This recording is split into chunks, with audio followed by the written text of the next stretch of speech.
Welcome to this explainer. We're diving straight into a really fascinating breakdown of Mustafa İslamoğlu's incredibly complex lecture on theology, war, and the state of the modern world.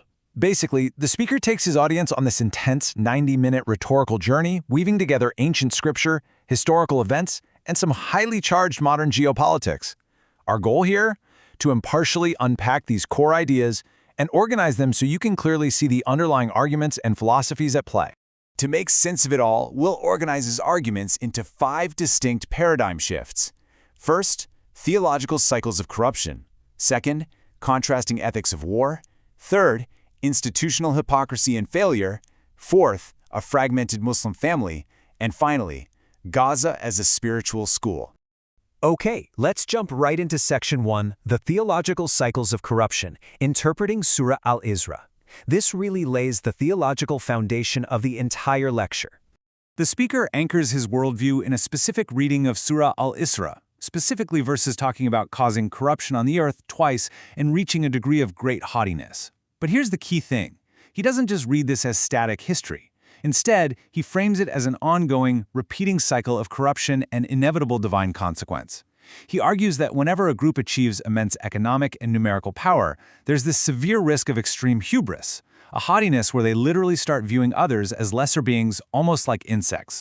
To back up this theory, he points to some massive historical events. We're talking the 7th century BC Assyrian invasions, the 5th century BC Babylonian conquests, and the Roman sieges in 70 AD. According to the lecture, these aren't just random historical footnotes, they act as past fulfillments of this cyclical prophecy. Basically, severe downfalls that naturally and inevitably follow a society's absolute peak of hubris. But, he argues the most severe consequence of all these cyclical conflicts isn't actually the physical destruction, it's the destruction of humanity from the inside out. He shares this really striking anecdote about a man who faked a disability in the desert just to steal a horse from someone offering him water. When the victim realized he'd been robbed, he simply begged the thief not to tell anyone how he did it. Why? Because if word got out, no one would ever stop to help a thirsty person again. The speaker uses this to brilliantly illustrate how deceit and unchecked cruelty slowly kill our natural inclination to do good. It just normalizes the unthinkable. Moving on to Section 2, contrasting ethics of war, ideals versus brutal realities. This idea of cyclical corruption directly sets up a really stark comparison of military ethics across cultures. The lecture draws a razor-sharp contrast between Western religious ideals and actual historical realities. On one hand, you have the ideal of absolute pacifism, the instruction to turn the other cheek, but contrasting that is the brutal reality of modern warfare, and he specifically points to the bombing of Hiroshima. He questions the morality of a civilization that preaches total pacifism, yet creates weapons capable of indiscriminately killing hundreds of thousands of civilians, adults, and children alike. So, the crucial point he makes here is that Islam takes a very different approach. It doesn't ban war outright, but it strictly regulates it through concepts like qisas. Now, qisas is often mistranslated simply as vengeance, but the speaker defines it as a law of strict proportionality and deterrence. Think about it. Historically, if one person was killed, entire tribes would be slaughtered in revenge. Qisas was introduced to ensure retaliation literally never exceeds the original harm. It makes war incredibly difficult and restricted, ultimately saving lives.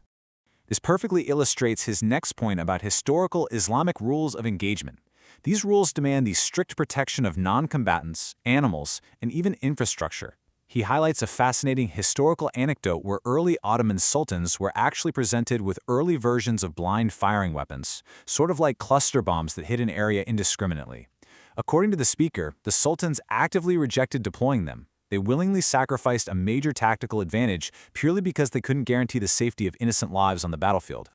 That brings us to Section 3, institutional hypocrisy and failure, the modern crisis. When we contrast that historical standard with today, well, it leads to his intense critique of global governance. So you might naturally be wondering, how exactly does the speaker evaluate the role of bodies like the UN today, especially given those strict ethical frameworks he just talked about? The answer is, he's incredibly critical of them. He describes a massive, systemic failure, going so far as to call the United Nations the United Jackals due to what he sees as their complicit silence. He points out that designated international safe zones and schools are being bombed without these bodies even issuing a formal protest. He even points to a historical precedent, the assassination of a UN envoy back in 1947, arguing that this complete lack of accountability has basically been institutionalized for decades. Next up is Section 4, a fragmented Muslim family, the internal critique, because the speaker certainly does not spare his own community from these harsh realities. 1.5 billion. It's a staggering number. The speaker dramatically highlights the immense size of the global Muslim population, framing them as this one massive global family. Yet, he describes this 1.5 billion-strong population as a tragically orphaned family. I mean, despite their sheer numbers, they're paralyzed. They're operating without any unifying leader. They are totally crippled by deep sectarian divides, Sunni versus Shia, endless infighting among various orders. He calls out state complicity and historical betrayals by Muslim nations themselves. Plus, he notes severe economic stagnation, pointing out that this massive population produces a mere 4% of global wealth. To really drive home just how severe this internal crisis is, he offers a pretty wild hypothetical. He asserts that the ideological blindness and tribalism are so bad right now that if you ask these fragmented factions, even just the ones living in a single city like Istanbul, to unite and choose one single leader today, it wouldn't bring peace. Actually, it would likely trigger an internal war. It's a really sobering reflection on the total loss of unity. Finally, we arrive at Section 5, Gaza as a spiritual school, a reversal of perspectives. This is where the lecture takes a deeply philosophical turn and flips the script entirely. Now, this is a really powerful paradigm shift. Usually, we look at conflict zones purely as places that need our help, right? We send physical aid, food, water. But the speaker argues that Gaza is actually acting as a school, sending something way more valuable back out to the world, spiritual aid. He suggests they are essentially sending treatment for injured minds, teaching unity, and providing pure nourishment for the souls of everyone watching globally. This all leads into his concept of the insani kamil, or the perfect human. He argues that what opposing geopolitical powers are actually terrified of isn't Muslim economies, which are weak, or their weapons, which are outmatched. What they fear is this specific ideal, a spiritually awakened human being, rooted in unwavering faith, who absolutely refuses to be bought, sold, or subjugated. He calls this a living, breathing faith, not something kept behind glass in a museum, and he asserts that this moral clarity is viewed as the ultimate threat by opposing ideologies. And that brings us to the end of this explainer. We want to leave you with one final provocative question straight from the lecture, and it really challenges our whole definition of what it means to be alive. If those who are physically dying in conflict zones are the ones who are spiritually awake, who is going to resurrect those of us who are physically alive, just walking around every day, but spiritually dead? It's a lot to think about.